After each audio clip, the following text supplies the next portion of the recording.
So both these teams struggling, so we thought let's get to the root of the problem and put the Pacers on the couch, starting with Frank Vogel. Coach, your team is 5-7 in your last 12 games. What's wrong with your team?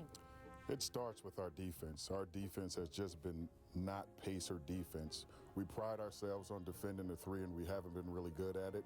And the other thing is our pick and roll defense. It hasn't been very good. We're not keeping the ball on one side, and for some reason, we're just not getting done. And as a coach, I have to figure out how to make these guys motivated to get back to the defense we were playing before. Well, a player who really hasn't been playing motivated ball is Paul George, shooting a season low in shooting percentage. Are you missing someone right now, Paul George?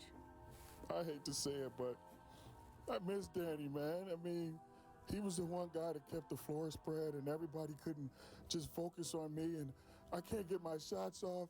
I have no rhythm, my stroke.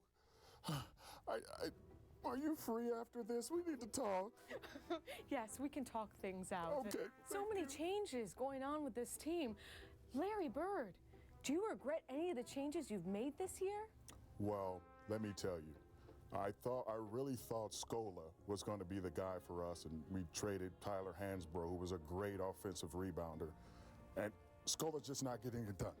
We have to figure out how to get us a guy like Tyler Hansbrough back, because offensive rebounding has been a struggle for this team, and it's just not happening right now. Our turnovers are terrible. I'm going to make some moves in the summer. I know I am. Well, maybe you guys can get back on track against the Heat, who are also having problems of their own. So the Pacers really worked through some of their issues. Time now to put the Heat on the couch, and we start with head coach Erik Spoelstra. And coach, your team is 7-7 in the month of March. What are your issues? I think our issues are defense right now. If you look at the last couple of years when we went to the NBA Finals, we were only giving up about 43% from the field. This year, we're almost at 46%. That's about effort. But I think if we stay true to our identity, I think that we'll be able to get back to where we need to be. Well, what about your superstar, Lebron James? They're saying the MVP is going to KD. How does that make you feel, LeBron? Why don't you ask Derrick Rose how that felt a couple of years ago when he won the MVP? What did I do to him in the fourth quarter? Remember that series in Chicago a couple of years ago? Look, I've got 4 MVPs, but would I like a 5th? Sure, I would have liked the 5th. But again, just go Google Derrick Rose. See what happened when he won the MVP and he played against me.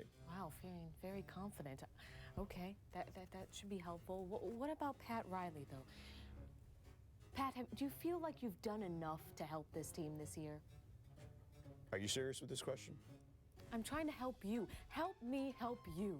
I've got 9 rings. You realize I have 9 rings as a coach, as an executive, as a player? We've got enough.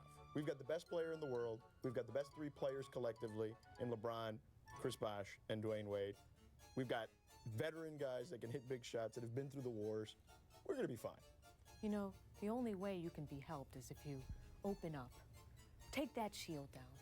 Well, we'll see if your issues can be worked out on the court on Wednesday. Issues?